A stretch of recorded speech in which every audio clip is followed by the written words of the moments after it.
आचार्य श्री जब सबसे पहले सन 1975 की घटना है, आचार्य श्री राजस्थान से बुंदेलखंड की तरफ गए तो पहले खुजरा हो गए। 5 छुल्लक थे, 4 छुल्लक थे और आचार्य श्री ओनली 5 थे। मुनि महाराज आचार्य श्री अकेले थे। खजुराहो के दर्शन करके महाराज रुके 2 दिन। उसके बाद आहार के बाद, सामायिक के बाद महाराज ने विहार कर दिया। वहां कोई समाज तो थी नहीं उस समय, अभी भी शायद ना हो। हाँ, बाकी उस समय कोई नहीं था।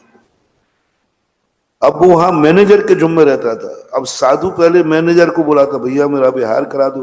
अब मैनेजर तो पक्का दादा था, वो तो कहे कि नहीं अभी टाइम नहीं है, गाड़ी नहीं है। आचार्य शिकाय को किसी को, और आचार्य ने विहार कर दिया 5 लोग। माली ने बताया आचार्य से विहार कर गए। वो मैनेजर इतना क्रोध किया, बोले मेरी अनुमति के बिना विहार कैसे हुआ? मेरी अनुमति के बिना कोई सामान नहीं जाएगा। आचार्य से उस समय चटाई लेते थे, अब तो नहीं लेते। चटाई होती ना, चटाई, और तो कुछ आचार्य के पास था नहीं। 5 छोटी चटाई थी और किताबें थी, धर्म ध्यान दीपक व्यवस्था। आचार्य ने कहा सब यही छोड़ दो। वो कहता नहीं, चटाई नहीं जाएगी, पाटा नहीं जाएगा, जाने दो साधु को जहां जाना है, जाने दो साधु को जहां जाना है। कोई नहीं जाएगा, ना कोई सामान लेके जाएगा, ना कोई व्यक्ति जाएगा, कुछ नहीं।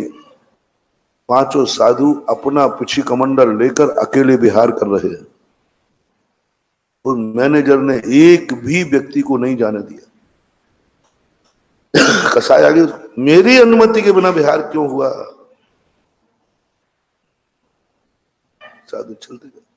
आचार्य से रोड पर, उनको दूरी का पता नहीं था आचार्य से को कि आगे पन्ना कितनी दूर है, रास्ते में क्या पड़ेगा। और बीच घाटी, पन्ना की घाटी बहुत खतरनाक घाटी है, जानवरों की घाटी है। शेर चीता तो उसमें है ही पक्का, अभयारण्य है। और आचार्य से चलते चलते, कोई नहीं, आचार्य से चलते चलते शाम, कोई बताने वाला नहीं, कुछ करने वाला नहीं। जितना चलते गए, और एक पेड़ के नीचे एक चट्टान थी, आचार्य सिंह वहां बैठ गए। इधर लोगों ने खूब कहा, उन्होंने कहा नहीं कोई नहीं जाएगा, साधु को लौट के आना पड़ेगा चटाई लेने के लिए, मेरी अनुमति के बिना नहीं जा सकता। वहां जाकर के बैठ गए, संघ को निर्देश दिए, बस यही रात भारी और यही रात अंतिम, कोई सोना नहीं। सवेरे अपन जीवित रहेंगे तो विहार होगा, अन्यथा सब अन्न जल त्याग करके बैठ जाओ ध्यान में। आचार्य से बैठ गए, चारों तरफ से चट्टान पर महाराज लोग बैठ गए। किसी भी समय कोई जानवर आ सकता है, आक्रमण कर सकता है, करोगे क्या? महाराज करेंगे भी कुछ नहीं कर, बैठे। सोना नहीं, आज समाधि की स्थिति है। आचार्य श्री के पुण्य का उदय था, आचार्य श्री का नहीं, आचार्य श्री के तो पाप का उदय था। तभी तो मैनेजर गुस्सा हुआ, तभी तो मैनेजर ने कसाई किए, तभी तो मैनेजर ने कोई चिटाई आदि नहीं भी दी। उनका तो पाप कर्म का उदय था, आचार्य श्री का पुण्य कर्म का उदय तो था हम लोगों का, आप लोगों का।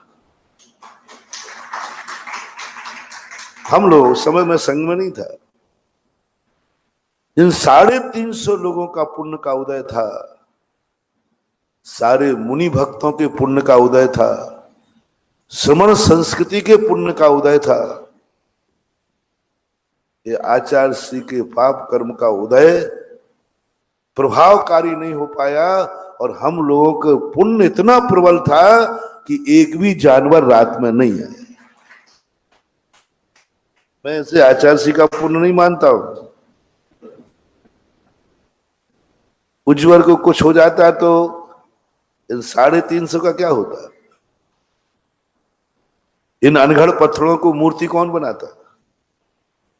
किसके बस की बात थी? इतना बड़ा पुण्य का उदय था। सवेरे आचार्य से उठे, सूचना भी नहीं दी उसने आगे कि महाराज जी यहां से विहार कर गए, पढ़ना पड़ता है। सुबह आचार्य से उठे, मुश्किल से एक घाटी के ऊपर 2 किलोमीटर आगे जाकर स्थान था, लेकिन कोई बता देता तो आचार्य सिंह और चल देते। अब आचार्य जी को बताने वाला नहीं, ऐसा ऐसी स्थिति बन गई। अब देख लो हमारे आचार्य सिंह ने कैसे कैसे उपसर सहन किए हैं। तब आज सन 1981 में पुनः आचार्य सिंह का गमन खजुराहो हुआ। कदर से रोया, जैसे तुम कहते ना, तुम्हारे साथ में पढ़ने वाला कोई बच्चा जिसकी तुम स्कूल में जम के ठुकाई करते थे और नौकर बन के वो कलेक्टर बन के आ जाए और उसी कलेक्टर में तुम क्लर्क हो। ऐसा कई बार होता है। वो कलेक्टर बन गया जिसको तुम ठोकते थे, जिसको तुम पीटते थे, तुम्हारे ऊपर आंख भी नहीं उठा सकता था। आज वो कलेक्टर बन के आया, अब तुम्हारी हालत क्या हो रही है। इसलिए जब आचार्य सिंह का प्रभाव बढ़ा तब वो रोया, ओहो मैंने ऐसे तीर्थंकर के प्रति, तीर्थंकर तुल्य चर्या वाले चतुर्थकालीन चर्या के प्रति ऐसे परिणाम किए। आचार्य सिंह के पास आके प्रायश्चित किया। आचार्य ने कहा भैया काय का प्रायश्चित, मैं तेरे से नाराज थोड़ी हूं। यदि मैं नाराज होता तो दोबारा क्यों आता। मेरे लिए तो कोई विकल्प ही नहीं, मैंने तो कभी उल्हायना भी नहीं दिया। हम तो फिर भी प्रवचन में बोल रहे हैं, आचार्य सिंह ने तो कभी ये संस्मरण प्रवचन में भी हम लोगों को तो सुना है चर्चा करके।